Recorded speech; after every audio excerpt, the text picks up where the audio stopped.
안녕하세요.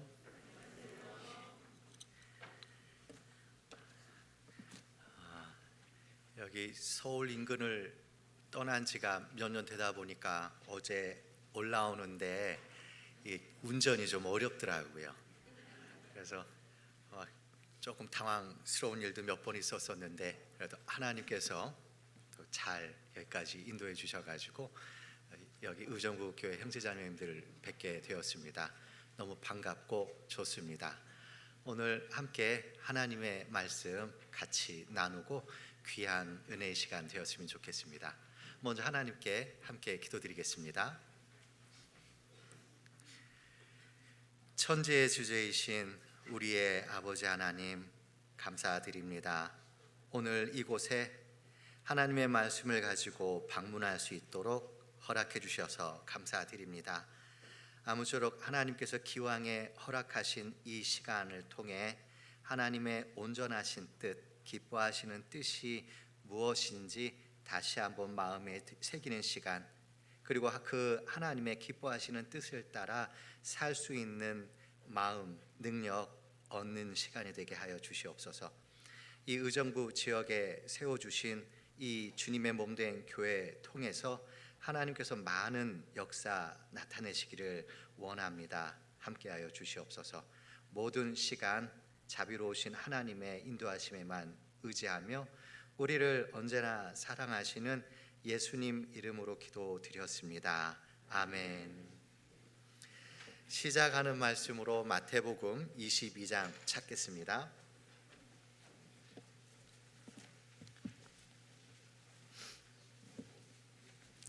마태복음 22장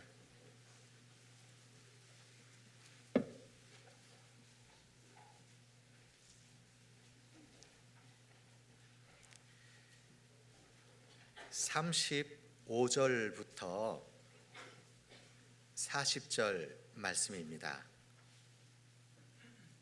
마지막 40절은 함께 읽도록 하겠습니다. 35절부터 제가 읽겠습니다. 그 중에 한 율법사가 예수를 시험하여 묻되 선생님이여 율법 중에 어느 계명이 크니이까? 예수께서 가라사대 네 마음을 다하고 목숨을 다하고 뜻을 다하여 주 너의 하나님을 사랑하라 하셨으니 이것이 크고 첫째 되는 계명이요 둘째는 그와 같으니 내 이웃을 내 몸과 같이 사랑하라 하셨으니. 함께 읽겠습니다. 이 두 계명이 온 율법과 선지자의 강령이니라. 오늘 주제가 방금 함께 읽었던 40절 속에 있습니다. 율법과 선지자의 강령. 강령이라고 하는 단어 때문에 이걸 본문으로 삼았고요. 한동안 지역교회를 이렇게 설교차 다니면서 이런저런 주제를 가지고 이제 그 설교를 하는 중에 어느 날 문득 처음 가는 교회에서는 이 주제, 이 설교를 해야 되겠다라는 마음에 이 다짐이 좀 되었습니다. 그 이유가 뭐냐? 이 강령이라는 단어 때문에 그러는데요. 강령이 도대체 무슨 뜻이길래 그러냐라고 하면은 어떤 일의 골자, 즉 핵심, 가장 중요한 핵심이다라는 의미를 가지고 있는데 그 앞에 보면은 율법과 선지자라는 이건 또 무엇이냐? 구약 성경 전체를 이야기합니다. 그러니까 하나님의 말씀이라고 일컬어지는 성경을 통해 하나님께서 우리에게 말씀하시고자 하시는 그 핵심이 뭐냐? 바로 이거다 라고 하는 겁니다. 그렇다라고 한다면 이 방대한 양의 성경 내용 혹 다 몰라도 하나님께서 우리에게 요구하시는 여러 가지 일들이 있는데 그거 다 못해도 이거 하나만 해낸다라고 한다면 이거 남는 장사겠다 이렇게 생각해 볼 수 있을 것 같습니다. 첫 번째는 하나님을 사랑하는 것. 그런데 이 부분에 있어서는 아무도 이 일을 제기하지 않으실 거라고 생각이 듭니다. 그렇죠? 여기 계시는 어떤 분이 하나님을 사랑하셔야 됩니다. 아, 왜 꼭 그래야 돼요? 이렇게 얘기하시는 분은 없겠죠. 하지만 우리가 나와 비슷한, 조금 격하게 얘기하면 만만한 내 형제, 내 자매를 보고 하나님처럼 사랑해내야 된다라는 이야기를 들을 때에 필요하니까 말씀은 하시겠지, 그러면은 그렇게 좀 해볼까? 그런데 웬걸요, 내 마음이 허락지 않는, 내 감정이 때로는 문제 삼는 상황이 또 그것이 안 되는, 그러다 보니까 어느 순간 꼭 이렇게까지 해야 되나? 하나님만 사랑하면 됐지, 저 나한테 못되게 구는 저런 인간까지 내가 사랑해야 되나? 이런 마음의 불편함, 원망이 들기도 할 것 같습니다. 하지만 앞에 하나님을 사랑해라 라고 하는 것도 하나님의 명령이고요, 하나님의 형상을 따라 지음받은 사람을 사랑하라 라고 하는 것도 하나님의 명령입니다. 그걸 하나님께서 의도적으로 하나님에 관한 것과 사람에 관한 것을 같은 문맥 속에서 다루시고 계시는 것이겠다라는 생각이 듭니다. 이 강령이라는 단어를 이렇게 똑같은 내용으로 지역에서 설교를 했었습니다. 제가 설교를 마치고 내려가는데 한 어르신이 저를 불러 세우셨습니다. 아이고, 전도사님, 오늘 말씀 잘 들었습니다. 그런데 강령이 무슨 뜻인지는 아세요? 물론 저는 준비를 해갔습니다. 예, 일의 골자, 핵심이라는 의미죠. 아, 예. 그런데 전도사님, 강령의 강자는 무슨 뜻인지 아세요? 저는 그건 못 준비해 갔습니다. 예, 굉장히 당황스러웠지만 전혀 티를 안 내고 예, 그건 잘 모르겠습니다, 어르신. 그랬더니 그게 별이 강자입니다. 그래서 제가 속으로 이 어르신이 한자에 조예가 깊으신 분이어서 저에게 그걸 알려주시려고 했던 모양이다 하고 그렇군요 하고 돌아서려고 하는데, 잠깐만요, 전도사님. 근데 별이가 뭔지는 아세요? 이제 그때는 이게 내색이 되더라고요. 굉장히 당황스러웠습니다. 모르겠습니다. 그랬더니 친절하게 알려주시는데요. 바닷가에 가면은 태풍이 불고 이제 태풍이 지나고 나면은 많은 것들이 이렇게 떠밀려 오잖아요. 그 중에 그물 조각들도 그 해변에 이렇게 널려 있는 걸 보실 겁니다. 그런데 그물이 떠내려와 있는데 그물만 있든가요? 거기에 동아줄이 얼기설기 같이 엮여 있든가요? 그 동아줄이 별이랍니다. 의외죠.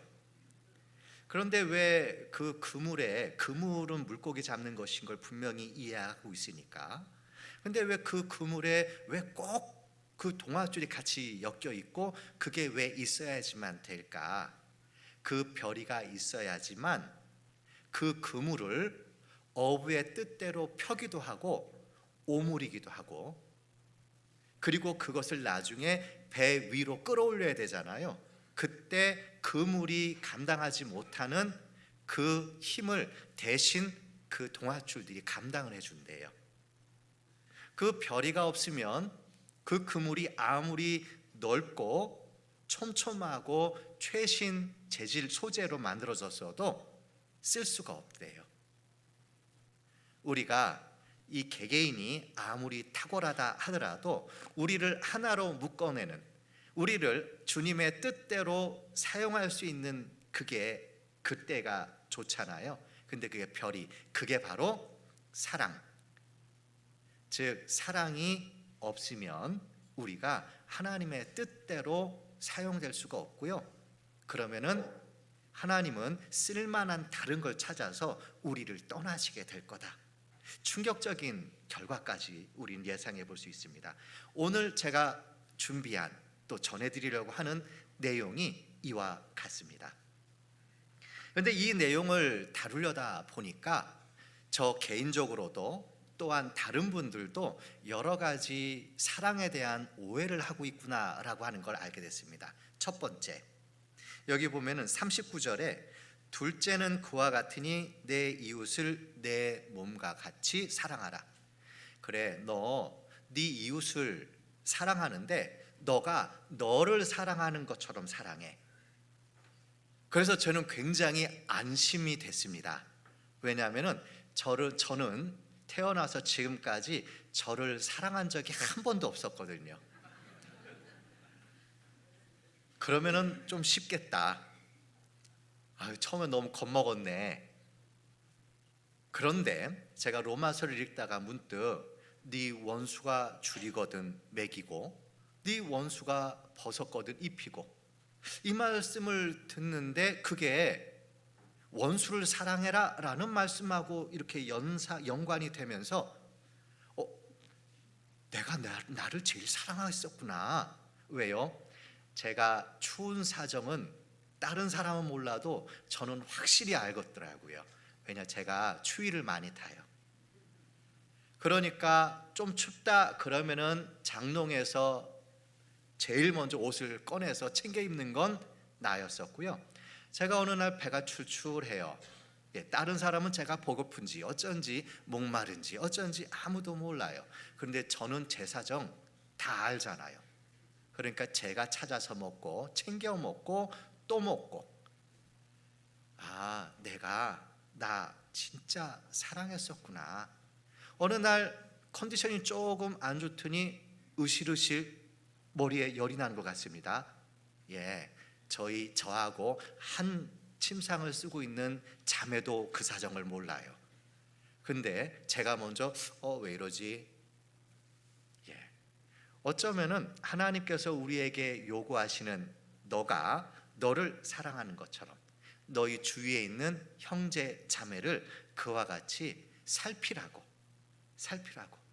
그냥 주일날 어쩌다 한번 만나봐가지고 일주일 동안 잘 지냈어요 자매님, 세상에 오랜만에 보니까 너무 좋네, 요 정도의 형식적인 인사 정도가 아니라 서로의 안색을 살피고 서로의 상황을 알아주고, 혹시 내가 도울 건 없는가, 혹시 지나친 어려움이 있어서 혹시 또 교제가 좀 필요한 부분이 있지 않을까라고 하는 그런 마음을 서로 주고받는 것, 이런 것이 사랑일 수 있겠다라는 생각이 듭니다. 이건 제가 개인적으로 했던 사랑에 대한 오해였었고요. 어느 날 어떤 자매님이 저한테 느닷없이 굉장히 퉁명스러운 얼굴로 오더니, 형제님, 그리스도인이 거짓말하면 안 되잖아요. 앞뒤 없이 밑도 끝도 없이. 그래서 제가 자매님 또 뭐 때문에 그러셔요? 그랬더니 이분이 이제 자초지종을 그때서야 얘기하는 겁니다. 어떤 일로 어떤 자매님하고 감정적인 대립이 있는 중이에요. 그런데 말씀을 배우다 보니까 사랑을 해야 된다고 하는데 내 마음에는 미움이 가득한데, 그런데도 그 자매님을 말씀 때문에 사랑하는 척 하는 것은 거짓말이잖아요. 그건 가식적인 거잖아요. 그리스도인이 그러면 안 되는 거잖아요. 그러면 어떻게 자매님 솔직하게 대판 싸워버릴까요? 또 그렇게 이야기하니까 또 그건 아닌 것 같아요. 그죠? 도대체 이걸 어떻게 이해해야 될까?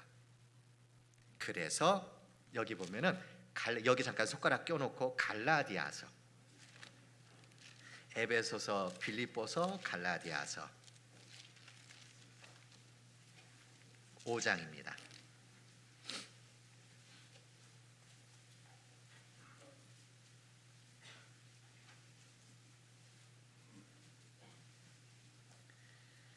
갈라디아서 5장 17절 말씀입니다.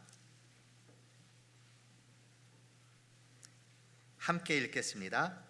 육체의 소욕은 성령을 거스리고 성령의 소욕은 육체를 거스리나니 이 둘이 서로 대적함으로 너희의 원하는 것을 하지 못하게 하려 함이니라. 이 말씀을 통해서 결론적으로 말씀드리자면요, 구원받은 사람들은 전부 다 이중인격자들입니다. 왜 그러냐? 내 속에 두 마음이 있어요. 두 마음이. 내 육신의 마음, 하나님의 마음. 내 육신의 영, 거룩하신 하나님의 성령님이 같이 계셔요. 그러니까 이전에는 내가 생각한 대로, 내가 원하는 대로, 내가 의도하는 대로 그렇게만 하면 됐었어요. 아무도 뭐라고 하지 않습니다. 특별히 법적인 문제, 다른 사람하고의 어떤 그런 불편함, 이런 도덕적인 문제만 벗어나면은 아무 문제 안 됩니다. 그런데 구원받은 그때부터 제 양심에서의 기준들이 확 달라져 버렸어요. 예전에 제가 어떤 물건이 필요한데 돈이 없었다. 그러면은 저는 그걸 얻으려고 어떻게 했었냐? 훔치면 됐습니다. 그런데 구원받고 나서도 그 습관은 어떻게 해요? 없어집니까? 여전히 있으니까? 있어요. 그러니까 그 이전에 하던 대로 해가지고 훔쳤는데 집에 와가지고 그걸로 만족이 될 줄 알았는데 웬걸요? 마음이 너무 불편한 거예요. 나는 내 행복과 만족, 기쁨을 위해서 했던 일인데 오히려 그것이 내가 기대한 것은 고사하고 계속 마음의 불편함으로 계속 생겨요. 그러니까 어떻게 합니까? 다시 갖다 놔야 되지요. 제가 그때 알았어요. 몰래 훔치는 것보다 몰래 갖다 놓는 게 더 어렵다라고 하는 걸 그때 알았어요. 맞습니다. 우리 육신은 나를 어떻게 미워하고 나에게 불편함을 끼치는 사람에 대해서 나 역시도 그와 같이 하는 것은 매우 정상적입니다. 육신만 놓고 볼 때는. 그런데 그리스도인이 됐는데도 그렇다? 그건 뭔가 정상적이지 않아요. 왜요? 반대쪽에서 문제 삼는 누군가가 계시거든요. 성령의 소욕은 육신을 거스리고 육신의 소욕은 성령을 거스리고 서로 대적함으로 마치 이쪽 팀과 이쪽 팀과 서로 줄다리기를 하는데 막상 막하예요. 그때 내가 누구 편을 들 거냐? 육신의 편을 들면 육신 쪽으로 끌려가고 성령님의 편을 들면 성령대로, 성령의 뜻대로 움직여질 거거든요. 어쩌면 이 장면은 에덴 동산을 연상케 하는 것 같습니다. 하나님의 명령, 하나님의 명령이 있기 전까지는 마귀도 아무 일을 안 합니다. 그런데 하나님께서 명령을 딱 하시죠. 동산 중앙에 있는 선악을 알게 하는 나무의 실과 그것만 먹지 마. 마귀가 갑자기 바빠지기 시작합니다. 동산에 있는 모든 나무의 열매는 먹든지 말든지 나도 관심 없어. 그런데 동산 중앙에 있는 선악을 알게 하는 나무의 열매 그것만 먹어. 하나님께서 우리에게 명령하십니다. 모든 율법은 예수님을 통해서 다 이루었고 처리했으니까 이제 딱 하나, 너희들 구원받은 너희들은 이거 하나만 지켜. 서로 사랑해라. 그럼 마귀는 또 바빠지겠죠. 뭐로요? 야, 너 생각해 봐봐. 저런 인간이 너한테 이렇게 하는데 네가 만약 용서해주고 참아주고 기다려주고 오히려 그 사람 복 빌면은 걔가 너를 갖다가 어떻게 생각했겠어? 너처럼 호구가 없는 거야. 그러니까는 따끔하게 한마디 그냥 버럭 소리를 질러가지고 다시는 그런 버릇을 못하도록 네가 딱 꼬집어서 얘기해줘야 너를 만만하게 못 생각하지. 아무리 그리스도인이어도 할 말은 해야지. 그래야 사람들이 널 우습게 못 봐. 어때요? 그럴싸하지요. 그런데 하나님은 뭐라고 합니까? 참아, 용서해.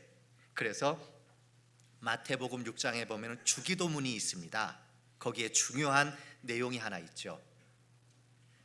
다른 사람이 우리에게 죄 지은 것을 우리가 사하여 주었으니까 하나님, 나중에 내가 하나님께 잘못한 일이 있더라도 이거 생각하셔서 우리 죄를 용서하여 주시옵소서라는 취지의 기도가 바로 주기도문에 들어가 있습니다. 우리가 죄 안 지을 것 같습니까? 틀림없이 지을 거예요. 그것도 사람한테 지은 거하고 하나님께 죄 지은 거하고는 완전히 차원이 다른 문제잖아요. 그런데 하나님께서 이렇게 얘기하십니다. 사람이, 형제자매가 너에게 죄 지은 거 네가 용서해 주면 네가 나한테 지은 죄 내가 용서해 줄게. 면죄부가 그런 겁니다. 그런데 우리는 너무 그런 걸 잘 몰라서 심지어 그걸 뒤집어 버렸습니다. 뭐라고 하느냐? 하나님께 잘못한 것은 이렇게 얘기합니다. 아이고, 우리가 다 육신이 있는지라. 아이고, 그럼 우리가 다 뭐 하나님 뜻대로만 살 수 있나? 이건 왜 이렇게 호의적이에요? 우리 형제자매님들이 하나님께 죄 지은 것에 대해서는 그렇게 호의적이에요, 우리가. 근데 나한테 조금 마음 상하게 하는 일은요, 어떻게 나한테 이럴 수가 있어? 내가 자기한테 어떻게 했는데 어떻게 사람이 저럴 수가? 구원받았다는 사람이. 하나님께 잘못한 것은 호의적이고 나한테 좀 잘못한 것은 이건 있을 수도 없는 일이에요. 속았지요. 우리는 나에게 잘못한 것을 오히려 참아주고 용서해주고 기다려주고 오히려 기도해주고, 이것이 내가 하나님께 혹 범죄하는 일이 생긴다 하더라도 그걸 근거로 하나님 죄송합니다. 그렇지만 제가 하나님의 말씀대로 그때 저에게 죄 지은 그 형제님, 그 자매님 용서해 드린 거, 그러니까 그거 기억하셔서 저를 용서하여 주시옵소서. 이렇게 된다는 거. 이게 굉장히 큰 원리 중에 하나더라고요. 이걸 잘 이해하셔서 적용하시면 형통이라고 하는 게 이렇게 찾아올 겁니다. 이것처럼 많은 내용들이 이 본문 안에서도 발췌를 할 수가 있고요. 또 그리고 여기 앞에 보면은 율법과 선지자의 강령이라고 할 때 율법과 선지자는 성경 전체를 의미한다라고 말씀드렸잖아요. 그런데 마태복음 7장에 보면은 이 유사한 표현이 또 있어요. 뭐라고 되어 있느냐? 너가 대접받고, 너가 남에게 대접받고 싶은 대로 너도 남에게 대접하라. 이것이 율법이요 선지자니라. 서로 사랑해라. 이것도 하나님의 뜻 중에 굉장히 중요한 핵심적인 뜻인데, 또 한 가지 뭐냐? 너가 대접받고 싶은 대로 대접하라. 판단받기 싫으면 판단하지 마라. 용서받고 싶으면 용서하라. 등등 이렇게 연결시킬 수 있는 내용인데요. 이걸 세상에서는 뭐라고 하느냐? 황금률이라고 그래요. 법칙, 절대적 법칙이라고 얘기합니다. 그렇다라고 한다면 지금 내가 어떤 이유에서인지 모르지만은 내가 받고 있는 불편함, 그 원인이 누구한테 있다는 겁니까? 지금 그 사람 때문이에요? 그 상황 때문이에요? 재수 때문이에요? 아니면 나 때문입니까? 하나님은 반드시 말씀대로 하시거든요. 내가 옛날에 A라는 사람한테 못되게 좀 굴었어요. 그러니까 A라는 사람이 나한테 원수 같겠다는 식으로 못되게 구는 건 내가 이해를 하겠어요. 그런데 아니, 내가 평소에 잘해줬던 B라는 사람이 나한테 그렇게 하네? 하나님은 그런 거 구분 안 하십니다. 그냥 말씀에 너가 누구에게 했든지 간에 그대로 어떤 일, 어떤 누군가, 어떤 상황을 통해서 그걸 다시 갚게 하시겠다는 거거든요. 그러니까 우리는 얼른 눈치를 채야 돼요. 지금 내게 벌어지는 모든 일이 이 말씀을 근거로 벌어진다라고 하는 것. 그러니까 어떤 불편한 일이 있을 때마다 어떻게 해요? 얼른 자기를 돌아보고 돌이키는 쪽으로 활용을 해야지, 그걸 싸움의 재료로 사용했다가는 더 얻어맞습니다. 왜냐? 말씀에 그렇게 돼 있잖아요. 그리고 여기 이게 아주 중요한 어떤 그 말씀의 내용인데요. 아직 결혼 안 하신 분들이 있죠. 또 학생들도 있을 겁니다. 그런데 이런 생각 혹시 해봤습니까? 만약에 내가 나중에 결혼해서 나 같은 아들, 나 같은 딸 낳으면 어떡하지? 왜요? 지금 내가 부모님께 하는 것 보면은 이렇게 말썽을 좀 피울 때도 있잖아요. 아직 기회 있습니다. 왜요? 이 말씀대로 지금이라도 부모님께 잘하고 하나님께 잘하고 나름대로 유전 정보를 받고 나가는 거예요. 그럼 나중에 결혼해서 아들을 딱 낳으니까 나 같은 아들이 아닌, 딸이 아닌 아주 그럼직하고 아주 사랑스러운 자녀가 나올 수 있을 겁니다. 굉장히 중요하지요. 예, 내가 했던 그 짓을 내 자식을 통해 받는 경우가 많잖아요. 다 인정하시지요? 제가 어느 날 저희 아들한테 막 이렇게 얘기를 합니다. 아빠, 난 진짜 신기해요. 아빠가 꼭 옆에서 보고 얘기하는 것 같아요. 처음에는 얘기 안 했습니다. 그러니까 다음부터 조심해. 하나님께서 다 드러내셔 너. 이렇게 얘기했다 나중에는 이렇게 어느 날 지나서 야, 너 그건 아빠가 어떻게 알았겠냐? 아빠도 다 했던 짓이요. 그 눈빛, 그 몸의 어떤 그 모습들을 딱 보면은 얘가 뭔 짓 했는지 대충 알잖아요. 그게 왜냐? 내가 했던 걸 그대로 하거든요. 그러니까 아직 결혼을 안 하셨거나 아직 학생, 아직 나이가 좀 여유가 있거나 한 분들은 요거 개선을 좀 지금부터 하셔야 나중에 사춘기 때 혹독함을 면할 수가 있습니다. 정말 성경 안에는 없는 게 없어요. 이렇게 해서 오늘 율법과 선지자의 강령이라고 하는 주제를 이렇게 시작을 해보는데, 이 내용을 통해서 그렇다라고 한다면은 하나님께서 우리에게 서로 사랑하라 하셨는데 우리는 알잖아요. 하나님의 뜻대로 하면은 복이 되고 하나님의 뜻대로 안 하면은 징계가 오잖아요. 그럼 구체적으로 그런 내용들이 무엇이며 또 구체적으로 실천 방안은 무엇이며 그것이 또 하나님께는 어떤 유익이 있는지, 이런 내용들을 한번 본문들을 찾아가면서 살펴보도록 하겠습니다. 먼저 요한복음 15장입니다.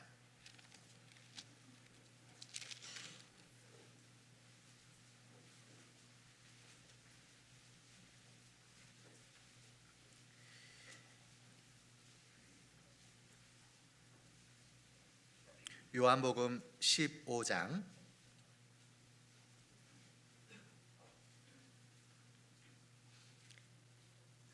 1절 2절 제가 읽겠습니다. 내가 참 포도나무요 내 아버지는 그 농부라. 무릇 내게 있어 과실을 맺지 아니하는 가지는 아버지께서 이를 제해 버리시고 무릇 과실을 맺는 가지는 더 과실을 맺게 하려 하여 이를 깨끗게 하시느니라. 3절 4절 5절 6절 예, 맞네요. 여기는 함께 읽도록 하겠습니다. 너희는 내가 일러준 말로 이미 깨끗하였으니 내 안에 거하라. 나도 너희 안에 거하리라.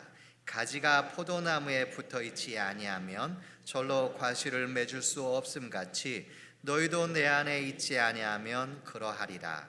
나는 포도나무요 너희는 가지니 저가 내 안에 내가 저 안에 있으면 이 사람은 과실을 많이 맺나니 나를 떠나서는 너희가 아무것도 할 수 없음이라.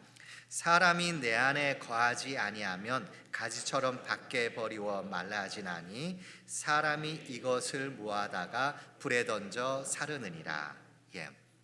하나님을 농부, 예수님을 포도나무, 우리를 가지로 이렇게 비유해 놓으셨습니다. 그리고 첫 번째 2절에는 일반적인 농사법이 기록이 되어 있습니다.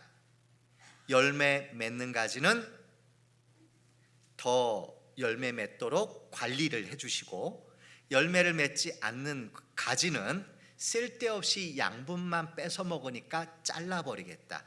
일반적인 농사 방법입니다. 그런데 3절로 딱 넘어오니까 그 농사법이 뭔가 약간 좀 달라졌어요. 너희는 내가 일러준 말로 이미 깨끗하였으니 열매 맺어 살려줄게. 살려줬으니까 열매 맺어. 이렇게 놓고 보니까 우리가 아무 의로운 행위를 하지 않고도 오직 하나님의 은혜, 그 주님의 사랑으로 구원받은 우리를 말씀하시는 것 같죠. 일단 살려놓고 내가 너 살려줬으니까, 내가 내 아들 삼아줬으니까 내 아들 좀 다와줘라, 이런 이제 내용으로 이해할 수 있습니다. 맞습니다. 그래서 첫 번째 명령, 내 4절에 내 안에 거해라. 그런데 이 내 안에 거해라 라는 말씀이 그 9절 끝으로 가면은요, 내 사랑 안에 거해라 이렇게 바뀌어요. 이게 무슨 의미일까? 내 안에 거해라 라고 하는 것은 분명 우리는 주님의 몸된 교회 가운데 머무는 거다라고 금방 유추해낼 수 있을 겁니다. 그런데 여기에서 멈추지 않고 내 사랑 안에 거해라 라고 얘기를 하시거든요. 도대체 이 내 안에 거한다 라고 하는 게 뭘까? 먼저는 4절에 보면 내 안에 거하라, 나도 너희 안에 거하리라. 가지가 포도나무에 붙어 있지 아니하면, 즉 가지가 포도나무에 붙어 있는 게 안에 거하는 거고, 주님 안에 거하는 게 가지가 포도나무에 붙어 있는 거다, 이제 이 말씀인데, 그럼 도대체 주님 안에 거한다라는 것이 사랑 안에 거한다라고 하는 걸로 바뀌었고, 그렇다라고 하면 가지가 포도나무에 붙어 있다라고 하는 이 뜻은 결국은 이 사랑이라는 내용하고 연결이 되어 있는 것이겠다라는 유추를 또 해볼 수가 있겠더라고요. 맞습니다. 예수님이 하나님 안에 거하십니다. 그런데 그게 왜 가능했냐? 예수님이 말씀하시길 내가 아버지의 뜻을 행함으로 아버지께서 나를 홀로 두지 않으셨다, 나를 사랑하셨다 등등의 내용이 쭉 있습니다. 그러니까 너희가 내 안에 거하려고 한다면은 어떻게 해요? 너희도 서로 사랑하라라는 내 명령 지켜야 돼. 내 안에 거하라, 가지가 포도나무에 붙어 있어야 된다. 이 말의 의미가 뭐냐? 이걸 먼저 정확하게 이해하는 게 포도나무 비유 전체를 이해하는데 아주 중요한 단서가 됩니다. 그 의미 10절, 요한복음 15장 10절, 내가 아버지의 계명을 지켜 그의 사랑 안에 거하는 것 같이 너희도 내 계명을 지키면 내 사랑 안에 거하리라. 12절은 함께 읽겠습니다. 내 계명은 곧 내가 너희를 사랑한 것 같이 너희도 서로 사랑하라 하는 이것이니라. 그러니까 결국 내 안에 거해라, 주님의 몸된 교회 가운데에 머물러라 라고 하는 것은 단순히 시간적, 공간적 내용만 이야기하시는 게 아니라는 겁니다. 오늘 주일 말씀 있네, 가야지. 집회 있네, 가야지. 교제 있네, 가야지. 그게 주님 안에 거하는 게 아닙니다. 물론 그것도 포함하지만 더 궁극적인 의미는 뭐냐? 서로 사랑하는 가운데예요. 이게 강령이라고 하는 겁니다. 이게 핵심이라는 겁니다. 이게 하나님의 온전하신 뜻이라고 하는 겁니다. 이것이 우리를 불행하게도 하고 우리를 복되게도 합니다. 이것이 우리로 하여금 열매 맺기도 하고 열매를 못 맺게도 한다라고 하는 그 원인이 된다는 겁니다. 우리는 이걸 이해해내야지만 돼요. 그래야 섣부른 것들로 이 사랑이라고 하는 것을 함부로 건들지 않아요. 저희 자매하고 가끔 말다툼을 할 때가 있습니다. 제가 하도 답답해가지고 이런 얘기도 합니다. 여보, 성경에 보면은 공경하라고 하는, 경외하라고 하는 대상이 넷이 나오요. 그 중에 첫 번째가 누구겠어요? 하나님. 맞아요. 이 경외라고 하는 단어는 사람에게 쓸 수 있는 단어가 아니에요. 하나님께만 쓸 수 있는 단어예요. 그런데 하나님께서 그 경외라는 단어를 하나님 외에 새 부류에게도 쓰도록 우리에게 명령하셨습니다. 뭐냐? 왕을 경외해라. 그러니까 지금 나라님들 솔직히 우리가 인간적으로 봤을 때에 책망받을 만한 일들도 하잖아요. 그런데도 불구하고 그분들 우리가 함부로 건들면 안 돼요. 왜냐? 그 영역은 하나님의 권한에 포함되어 있어요. 우리는 오히려 그분들이 정치 잘할 수 있도록 하나님께 기도하고 해야지, 그게 직접 뭐 왕이 무슨 이따위야, 도대체 저런 인간을 누가 뽑았어, 이런 얘기 했다가는 하나님을 대적하는 거하고 연결됩니다. 왕을 경외해야 됩니다. 그리고 너 낳은 부모 경외의 대상이 부모님이에요. 또 그리고 마지막 한 존재가 누구겠어요? 남편 우습게 보면 안 돼, 뭐 이러다. 왜 그렇을까? 이게 바로 질서라고 하는 건데요. 하나님은 질서의 하나님입니다. 그런데 우리가 이렇게 이제 신앙생활을 하고 교회에서 어떤 명령이 내려오고 그걸 막 이렇게 그것을 따라서 활동을 하려고 하다 보면은, 내가 전문가인데 왜 저렇게 비전문가들이 저렇게 어설프게 저러지? 하여간 아무나 임원 세워가지고 뭐 이런 이제 마음에 이제 불편함이 생길 수도 있을 거 아니에요. 그런데 솔직하게 이렇게 질문하면 다 이해하실 거예요. 교회 일 사람이 합니까? 하나님이 하십니까? 그러니까 능력이 없는 사람이 세워지기도 해요. 그런데 하나님이 교회를 통해서 그걸 용납하셨다라고 한다면 무슨 무언의 약속이 되어 있는 거냐면, 하나님께서 그 사람을 통해서 일하시겠다라고 하는 거거든요. 그러니까 인정하는 것이 필요해요. 그 사람의 능력 때문이 아니라 그 사람이 교회의 명령으로 그 자리에 세워졌다라고 하는 그것 때문에. 그러니까는 앞으로는 하나님께서 하실 일이에요. 왕 건들지 마. 그게 무슨 얘기냐? 그 사람 능력이 있어서가 아니잖아요. 결국은 하나님을 인정하라는 얘기입니다. 하나님을. 여기에서 우리가 교회에 이렇게 온다라고 하는 것은 주님의 몸된 교회 안에 거한다, 이것을 포함하고는 있습니다. 하지만 온전한 것은 아니에요. 그러면은 뭘 더 포함을 해야 되냐? 우리가 서로 사랑하는 사랑이 같이 있어야 돼요.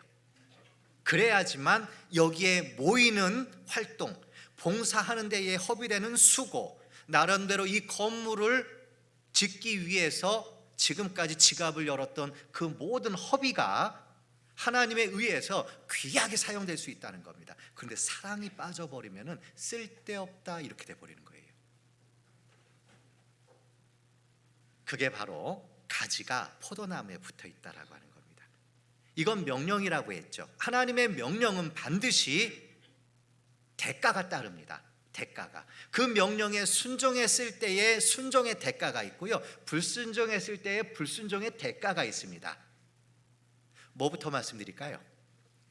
순종했을 때 받는 유익부터 얘기할까요? 불순종했을 때에 받는 손해를 말씀드릴까요? 손해 먼저. 알겠습니다. 자, 그러면은 4절. 내 안에 거하라, 나도 너희 안에 거하리라. 가지가 포도나무에 붙어있지 아니하면 절로 과실을 맺을 수 없음 같이 너희도 내 안에 있지 아니하면 그러하리라. 첫 번째, 과실이 없습니다. 저 사람이 구원받았는지 안 받았는지 우리는 뭘로 합니까? 그 사람이 맺는 열매. 그런데 그게 없어져 버린대요. 우리가 인생 가운데서도 발견되는 것들이 있습니다. 뭐냐? 스스로 원한 건 아닌데, 스스로 그렇게 의도한 건 아닌데, 어떤 슬픈 사건 사고로 인해서 고아가 돼버린 아이들이 있잖아요. 어렸을 때부터 따뜻한 관심과 어떤 바른 어떤 양육을 받지 못하고 어떤 보호시설에서 그냥 이렇게 방치되어서 살게 된 그런 고아들 있잖아요. 분명히 얼마 전까지만 해도 부모님이 계셨거든요. 그런데 어떤 일로 인해서 그 부모님을 잃게 되었다. 그런데 신기하죠. 부모님을 대신할 수 있는 게 없어요. 그러니까 이 고아들은 자라는 과정 가운데에 필연적으로 많은 것들을 얻지를 못해요. 단순히 책에서 배울 수 있는 그 이상의 것들이 부모님을 통해서 배워져야 되는데 그걸 못 배워버렸어요. 그러니까 사회에 나가서 적응을 못합니다. 그분들은 나름대로 최선을 다해서 해보려고 하는데 보통의 평범한 환경 속에 자란 분들이 이분들을 받아들이지 못해요. 그러니까 어떻게 합니까? 자기하고 비슷한 형편에 있는 사람들끼리 같이 모여서 살게 되는 거예요. 우리가 서로 하나님께서 우리 이 가운데에, 우리가 서로 사랑하는 가운데에 하나님께서 베풀으시는 눈에 보이지 않는 많은 영향력들이 우리를 하나님의 자녀답게 만들어가는 것들이 있어요. 그런데 그 특혜를 못 받습니다. 구원받았어도 구원받았다라고 하는 현상들이 안 나타날 수 있습니다. 그러니까 오히려 하나님의 영광을 드러내기보다는 오히려 하나님의 이름을 더럽히죠. 어떤 아이가 엉뚱한 짓 합니다. 그럼 우리는 대번에 그럽니다. 저 애비가 누구야 저거? 우리도 많이 경험해보죠. 아니 그럼 이제 그 아이가 그럴 겁니다. 아니 내가 잘못한 거면 나를 욕해야지 왜 우리 엄마 아빠 욕해요? 그게 바로 원리라는 겁니다. 우리가 설마 하나님 욕먹이려고 삽니까? 절대 그러지는 않을 겁니다. 그런데 어쩔 수 없이 우리의 모든 삶의 자취는요 하나님하고 연결시키게 돼 있어요. 그래서 내가 선한 삶을 살잖아요. 하나님이 사람마다 다 방문을 하신다고 있거든요. 권고하시는 날이 있다고 돼 있어요. 그래서 이 권고가 방문입니다. 하나님께서 사람마다 다 방문하시는 때가 있대요. 그런데 그 사람이 정말 다행스럽게도 아주 그럼직한 그리스도인을 가까이 봤던 거예요. 그 기회 하나님께서 딱 가서 그 사람을 딱 건드리는 순간 맞아 그 옆에 우리 집에 누구 의정부 교회 다닌다던데 그 양반 보니까 정말 하나님이 계신 것 같더라고. 그래 이번에 한번 말씀 들어보자고 하면은 못 이기는 척 한번 들어봐야 되겠어. 그런데 평소에 내가 행실을 좀 잘못했어요. 그럼 어떻게 됩니까? 나중에 하나님이 가서 하나님을 찾을 만한 상황을 딱 주어도 어떻게 합니까? 내가 죽으면 죽었지 내가. 이렇게 돼버리더라고요. 전도 어떻게 할 거냐? 내 일상의 삶이 전도입니다. 이것을 우리가 잘 이해해야 돼요. 열매를 맺을 수가 없어야 돼요. 그렇게 되면은 나를 통해서 주위에 있는 내 이웃들, 좀 더 가까이는 내 피부치, 내 사랑하는 내 혈육들이 나를 통해서 하나님을 흠모하고 하나님을 기대하는 쪽이 아니라 오히려 내가 엄마 때문에 내가 교회 안 가, 이런 일이 벌어진다고. 열매 첫 번째는 내 개인의 삶의 변화, 좀 더 나아가 나를 통해서 전도의 문이 막혀버리게 된다라고 하는 것, 오히려 하나님의 영광이 가려져 버리게 되는 그런 일이 벌어진다는 겁니다. 그리고 여기 보면 6절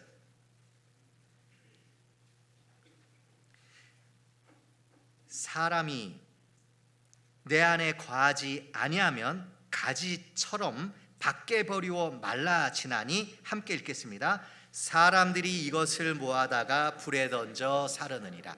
제가 옛날에 구원 의심이 빠졌을 때가 있었거든요. 그때 하필은 이 말씀이 눈에 보이는 거예요. 야, 이거 구원 받았어도 잘못 살면 불에 던져 살라버리시는구나. 그 불이 뭐냐? 지옥불. 어떻게 기가 막히죠? 하필이면 그때 이 말씀이 보여가지고. 그런데 불에 던져 사르는 주체가 누굽니까? 하나님입니까? 사람입니까? 그래서 마태복음 5장 13절에 보면은 소금은 좋은 것이다. 그런데 그 소금이 맛을 잃으면 어디다 갖다 쓰겠냐? 다만 밖에 버려가지고 사람들이 밝게 만들어 버린다고. 사람에게 받는 고난입니다. 우리는 잠언에서 하나님을 기쁘시게 하는 자들에게는 그 원수라도 화목하게 하신다. 그리고 누군가가 나를 속이려고 나올 때에 그 사람의 속을 들여다보고 저 사람이 나를 속이려고 나오네, 그래서 그 사람을 피할 수 있게 하는 지혜도 주신다고 돼 있어요. 그리고 하나님과 가까운 사람들은, 특히 이건 결혼을 앞둔 청년들 잘 들어주세요. 전도서에 있는 겁니다. 사망보다 두려울 수 있는 사람들이 있습니다. 차라리 날 죽여 할 정도로 나를 미치게 만드는 사람들이 있을 수 있거든요. 그런데 하나님과 관계가 안 좋으면 그런 사람, 그런 남자, 그런 여자 만나게 된답니다. 그런데 하나님을 기쁘시게 하는 청년에게는 그런 사람을 피하고 정말 좋은 자매, 혹 좋은 형제를 만나게, 즉 관계를 하나님이 주관하시거든요. 관계를 우리가 하나님 떠나는 순간, 왜 떠납니까? 내 행복하려고 맨날 여기 매여가지고 내 개인적인 것도 한도 안 되고, 주일날 좀 이렇게 해봐가지고 여행도 다니고 싶은데 그게 안 되니까. 그리고 왜 이렇게 대학부다 하면은 그냥 방학만 맞으면은 그냥 왜 이렇게 스케줄이 많아요?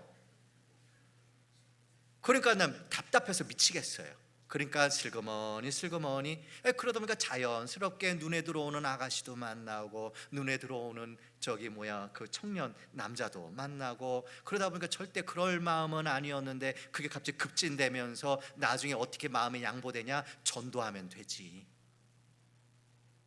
전도 되나 보세요. 전도 우리가 하는 거면은 우리 뜻대로 된다니까요. 근데 전도는 하나님이 하시는 거잖아요.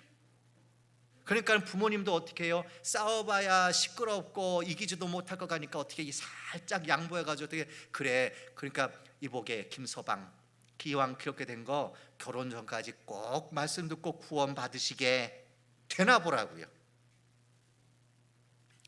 이것처럼 떠나는 순간 여러 가지 불편이 생기는데 그 중에 최고가 뭐냐? 사람이 내 머리를 타고 다녀요. 사람이 나를 미치게 만듭니다. 인생이 배배 꼬인다, 이런 얘기 있죠. 그렇게 돼요. 그 내용이 사무엘하에도 있어요. 여기 잠깐 표시해 두시고, 사무엘하 7장.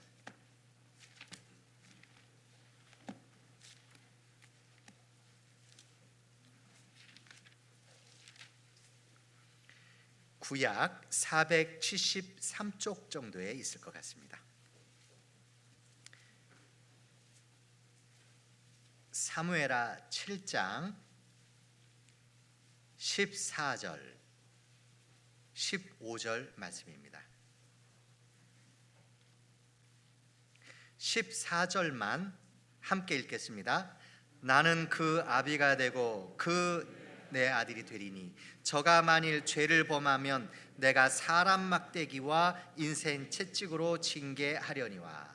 그래서 15절 전반부가 내가 내게 내 앞에서 패한 사울과 같이 내 은총을 빼앗는 것 같이 그에게서는 빼앗지 않게.